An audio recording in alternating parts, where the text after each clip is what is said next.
Good morning. I'm Chris Fettis, your CEO of Coastal Electric, and welcome to our 2021 annual meeting. Last year, we went to a virtual annual meeting because of pandemic and health concerns associated with large gatherings. And this year, we're going to continue in that tradition, but maybe tell a better story, a bigger story of what we've been doing for this past year. So come along with me for a ride. So let's take a tour of our coastal community.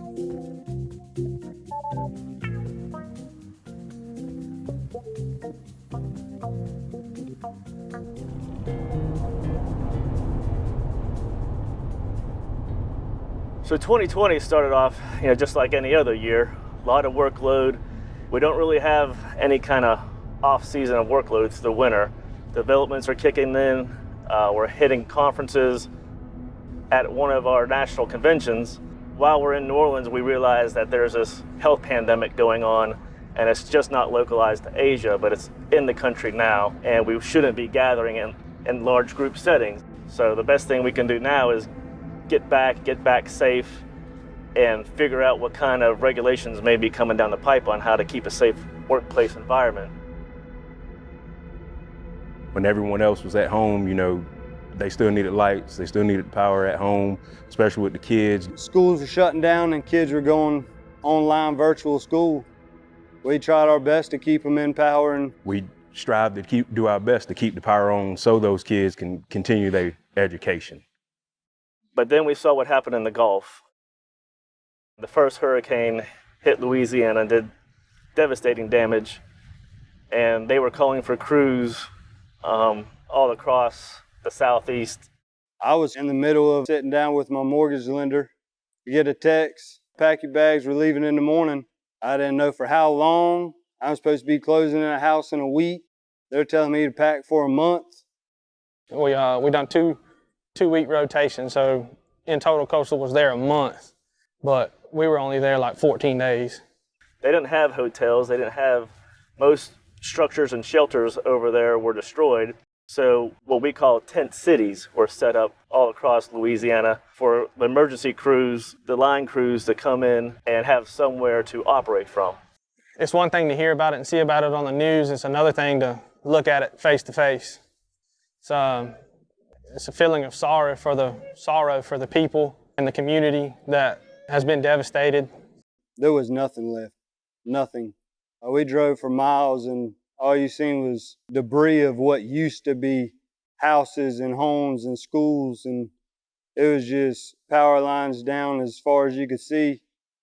It was very humbling. You never know. I mean, this year might happen here, and us living this close to the coast, and that's why we'd go, help them, and hoping that somebody would come help us when time needs. They were happy to see us when we got there. It was a definite, glad you're here, let's get to work.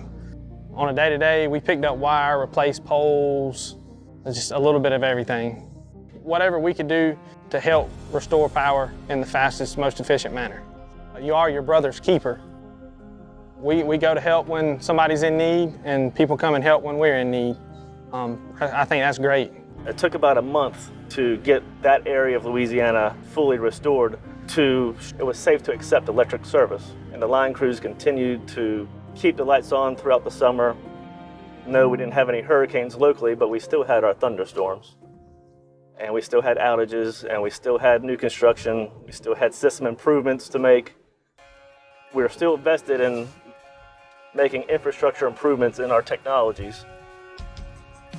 So over at Francis Meeks Elementary School, we also installed an electric vehicle charging station. There's a real initiative going on in Georgia right now to help create a vehicle charging network across the state.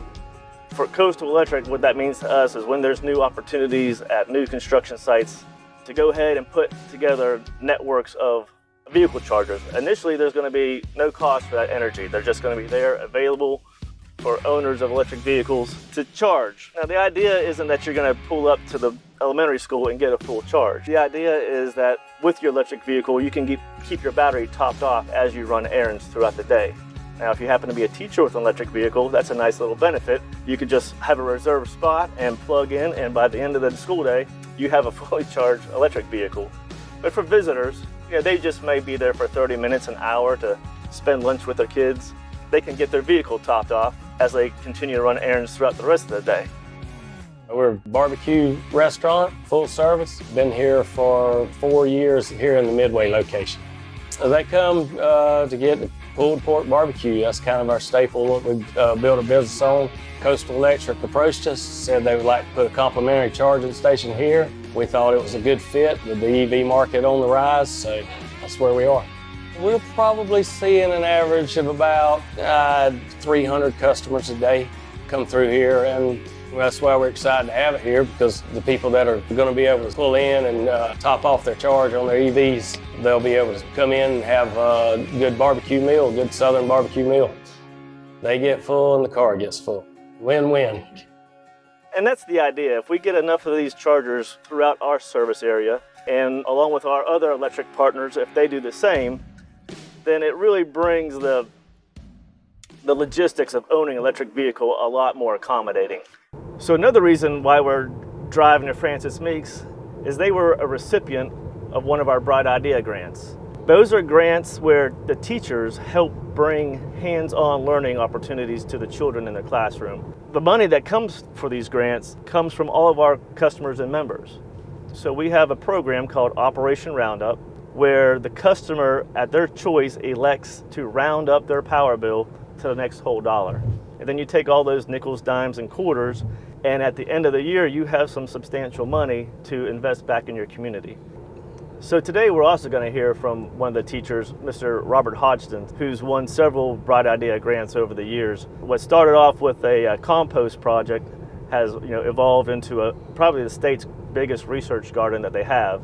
Well, I've been at Richmond Hill Middle School for 16 years, but I didn't start the Ecological Studies program till 2013. It basically came out of a desire to actually involve the students in doing more science as opposed to just learning about science. I learned about the Bright Ideas program because our administration mentioned it to us and they said, here's an opportunity to do this. And so I applied that year, and we were lucky enough to receive a grant that year, and then we continued to apply year after year, and we've received grants every year since. The information that we gather through the Ecological Studies program and the research, this is a true research garden. So everything that Coastal Electric supports here is actually directly supporting stakeholders, because that information is provided to them as far up as organizations as the National Oceanic and Atmospheric Administration, U.S. Fish and Wildlife, Department of Natural Resources, and organizations like that. It's been recognized throughout the state and even the nation for being one of the most comprehensive ecological studies program in the state of Georgia. In addition to the grants, the Bright Idea grants that we give the teachers, we also give scholarships directly to those students. 6 scholarships, $5,000 each, and they're renewable upon academic achievement of a 3.0 or greater throughout the school year. In fact, we're getting ready to meet Eli, one of our scholarship recipients. I heard about the scholarships through my graphic design teacher, Ms. Crow, at Richmond Hill High School, and I was a recipient of that and one of the first ones to receive the $5,000 scholarship every single year, and it's greatly impacted me in my studies at Georgia Southern University.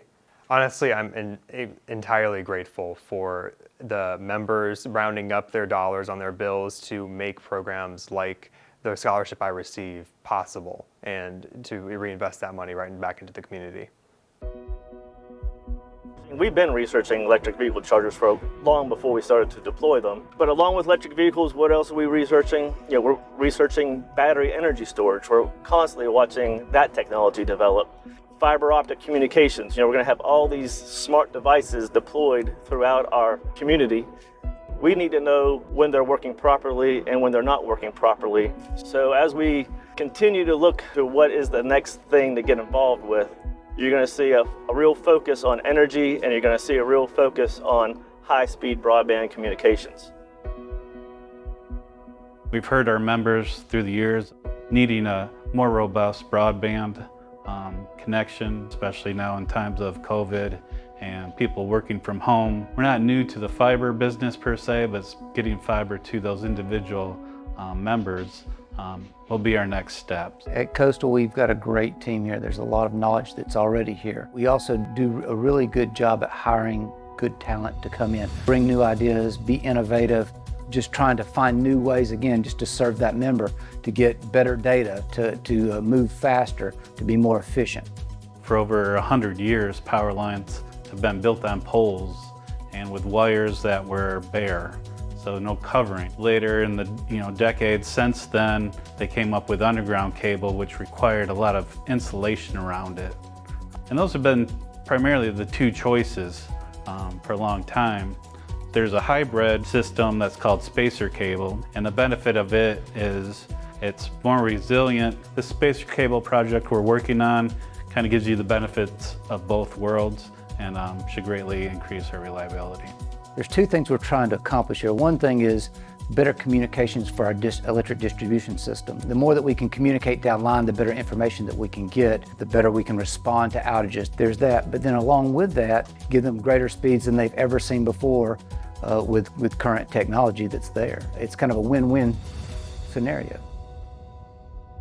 Someone did a survey at the end of the century, and they were looking at the greatest innovation from the 20th century. And they proclaimed that the electric distribution system was the greatest innovation for the entire century, right? Now think about what you do in your homes because of the power that you have there. The motors that turn, the lights that come on. We kind of look at broadband for being that next greatest innovation. Cooperative's desire for innovation is trying to make things better for the members. So if that new technology helps us to help that member answer their questions about their power bill, or some new technology in solar or electric vehicles, we want to be that one to provide them with that information, and we can only do that by researching and being innovative with new technology.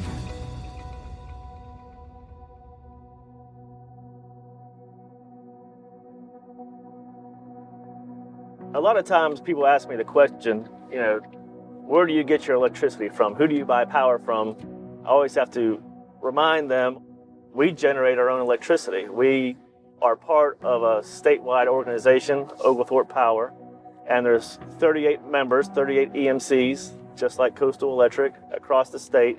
And we've been making a lot of investment in what is being categorized as zero emission energy, nuclear energy or solar energy.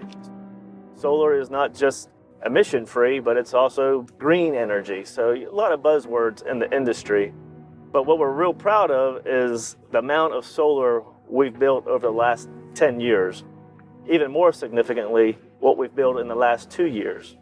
And these solar projects, you have your residential scale, which is your rooftop or your backyard solar arrays. Then you have like your community scale, which is something that's at the Midway office. And we can help share that green energy with all the participants that want to subscribe to it.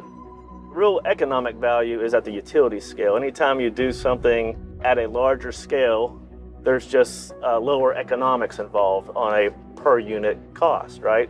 When you build utility scale solar, we're going to get the best value for our dollar to capture that energy from the sun. So we've participated in enough solar projects now that we have 4 megawatts or 4,000 kilowatts available to our members to subscribe from. And just like we live in this virtual world now, they can have virtual solar on their roof without actually physically putting it on their roof. So what we've made available to our members is a no hassle, no obligation, subscribe now, drop it later. There's no contracts. And you will get the benefit of not just having an array on your roof, but a network of arrays across the state. So it may be cloudy in coastal Georgia, but it may be bright and sunny in northwest Georgia. And guess what? We also have a solar array in northwest Georgia. They're all across the state. So you'll get that energy production benefit. We collect all that energy output for the month, and we allocate it to those members that subscribe to this program. So we're over here at Belfast Commerce Industrial Park, and we've been working with the developer and laying out the infrastructure and preparing for new businesses that come in this area for quite a few years now. It is extremely competitive. It's important for us to put our best foot forward.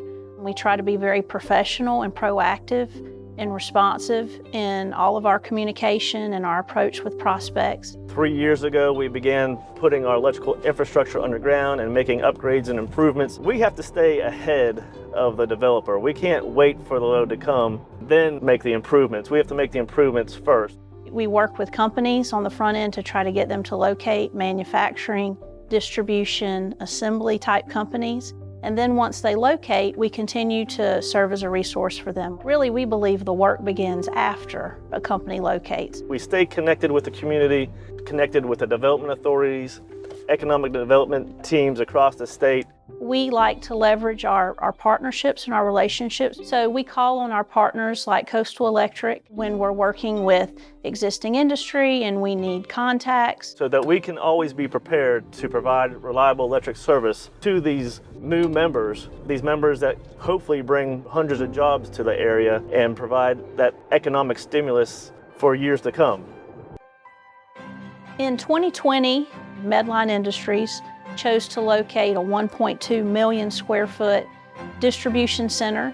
Medline is a medical supply company that supplies medical equipment throughout the country to hospitals, municipalities. Medline is based out of Northfield, Illinois. The first meeting that we had, it went very well. Shortly after that, they notified us that they had selected us, and I think that we were able to demonstrate we had the workforce. The new exit 82, or the new interchange here at Belfast Keller and Interstate I-95, has been in work in progress for probably the last 30 years. And so to have this thing open this past January was a big milestone for everyone, and it took a lot of people to work together to make that happen.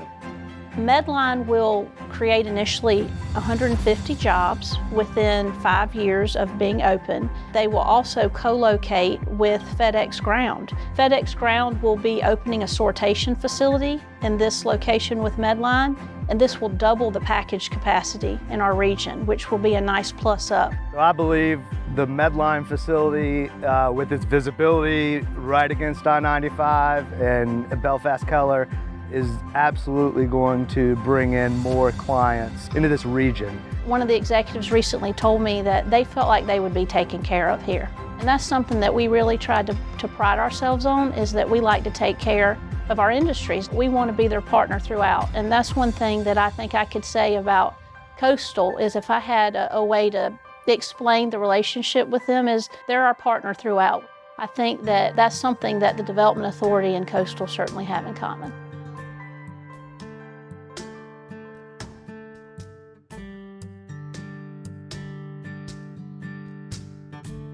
So I'm sitting here today with our Coastal Electric Board President, Mr. Jack Waters. Jack, this is a beautiful setup here.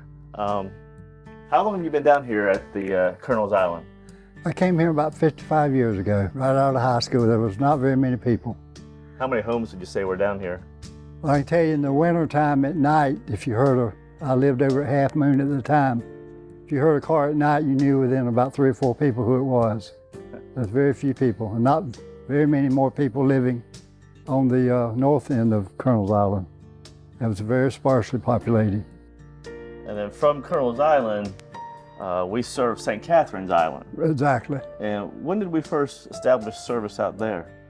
To my memory, and that's where I first came down here in 1965. I went to St. Catherine's as a student and worked in the summers over there on the island, and of course went to the University of Georgia. We were very fortunate to have been able to have gotten a scholarship from the foundation at that time. But to my best memory, it was 1962. They had gotten the cable through the marsh about 3 years before I came to the island. Prior to that, it was just a generator.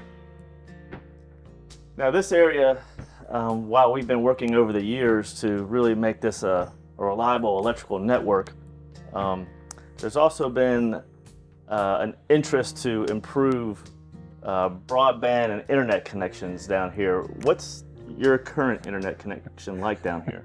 It's terrible. Are there options? There aren't very many options. The internet that we've had down here has been mostly unreliable, and it just was not dependable. It was very, very disappointing. So even if you wanted to pay more for a better service, There's limited options. It's very limited, has not been available, basically. You know, through the pandemic, I guess you saw a lot of people, you know, trying to school from home, Yes. trying to work from home.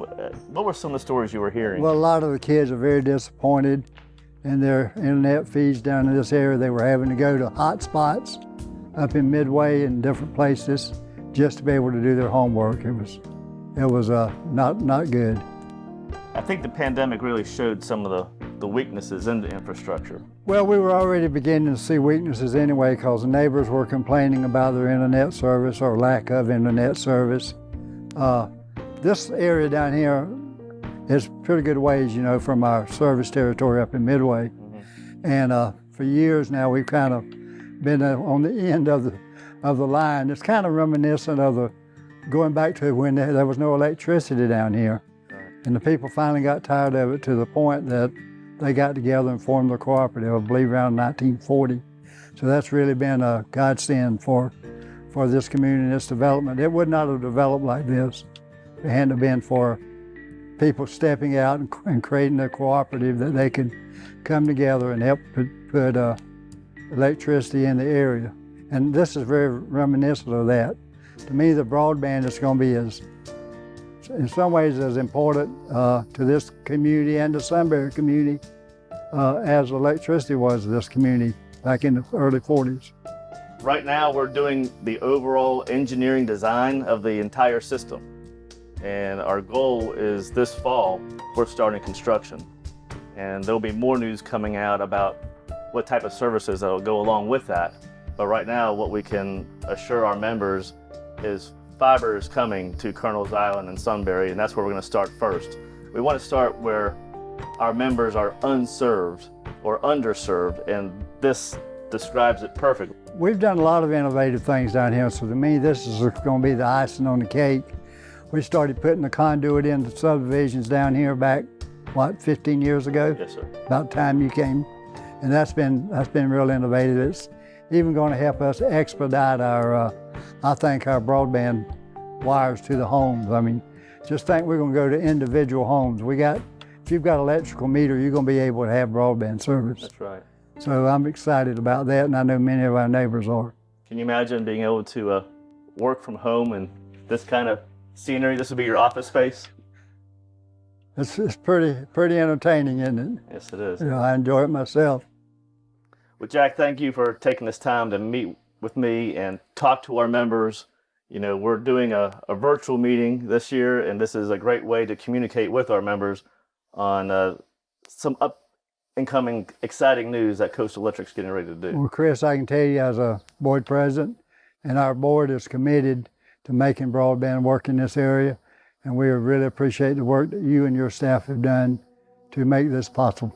Well, thank you, Jack. Thank you. All right, let's get back on the road. So as we drive around the system, you know, you see our infrastructure, you see our involvement in new projects, how we can make reliable service for our existing members and members yet to come. You know, we've been doing that for 80 years, but we're doing more than just provide electricity and energy sales to our members.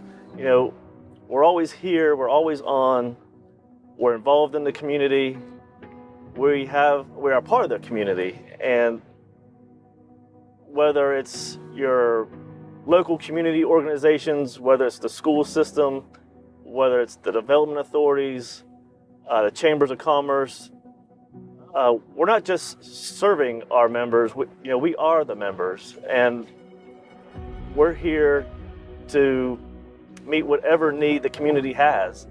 You know, yes, we sell electricity, but you know, we're here trying to make a better way of life for everybody, and we're just doing our part. Okay, thank you for joining me on that tour of our community. Hopefully you saw a project that was of interest to you, or maybe you learned something about Coastal Electric and what we do each and every year. Right now, we're getting ready to start the business session of our annual meeting. After the business session, we're going to be drawing a $1,000 grand prize to one of our lucky members. So come on in.